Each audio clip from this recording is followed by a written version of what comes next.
The budget for 2024-25 presented today is a contractionary budget. What the Indian economy and the people require, on the contrary, is an expansionary budget. We have one of the highest rates of unemployment, highest rates of food inflation. There's growing levels of restlessness and poverty. And unless the economy expands, none of these issues can be addressed. At the same time, unless the economy expands, the domestic demand will not grow. And till domestic demand does not grow, employment opportunities cannot be generated. And new investments will not come because what is produced by these new investments cannot be purchased as there is no market inside the country.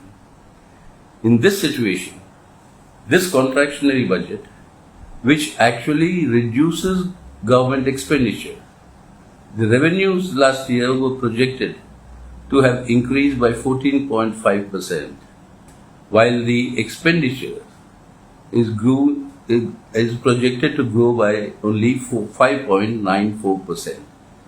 This huge gap between your earnings and your expenditures is to meet the fiscal deficit, which is growing in order to appease the international finance capital and appease foreign institutional investors.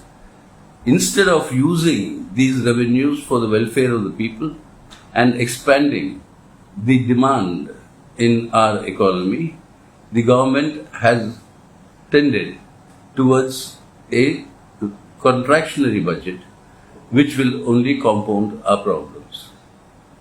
The nominal growth rate that has been projected in the budget is 10.5%. This is deflated by what is called the core inflation of 3%. Now, this core inflation of 3% excludes the very high food and fuel inflation. The food inflation for the same month of this 3% core inflation is 9.4%. If that were to be added, the real growth rate would be much lower than what is being projected today. So there's data fudging also involved in this. And at the same time, we find instead of addressing the problems of employment and our youth, there has been an allocation for the Manrega program, of which more than half has already been spent in the first 4 months. And what is left for the next 4 months, the next 8 months, is only the other half. This is grossly inadequate. There is no proposal for starting any urban employment guarantee scheme. And in this sort of a situation, that the new scheme that they were introduced in the name of promoting employment, which they have called employment-linked initiatives, is actually a scheme where a worker who is employed will get 5,000 rupees in 3 monthly installments over the year, while the employer benefits 72,000 rupees for each new employee hired. So the so-called incentive can easily be converted into those who are now employed being re-employed and the employer being subsidized to such a high level.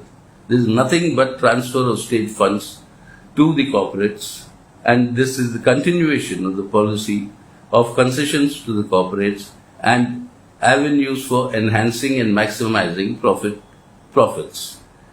And this is happening at the time when India has got the highest levels of inequality. And with this high levels of inequality, and with these humongous amounts of profits made by the big corporates in our country, this was the time when a wealth tax would have been introduced, a super rich tax could have been introduced, an inheritance tax could have been introduced, and this would have resulted in revenues that could have been put to use for expanding public investments, for creating jobs and building our much needed infrastructure.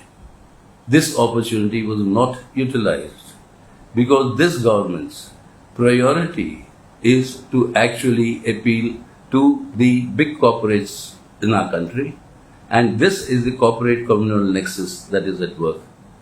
The net result of this entire thing is this budget fails to address either inflation, unemployment, inequalities, and at the same time the slowing down of private investments in our country because the market is depressed, there is no demand in the economy, as the purchasing power in the hands of the people is declining. None of the crucial issues concerning both the economy and the people's livelihood are addressed. This is a matter of grave concern. So the CPIM is calling upon all its units to organize protests against the failure of the government to address the basic issues confronting the economy and the people.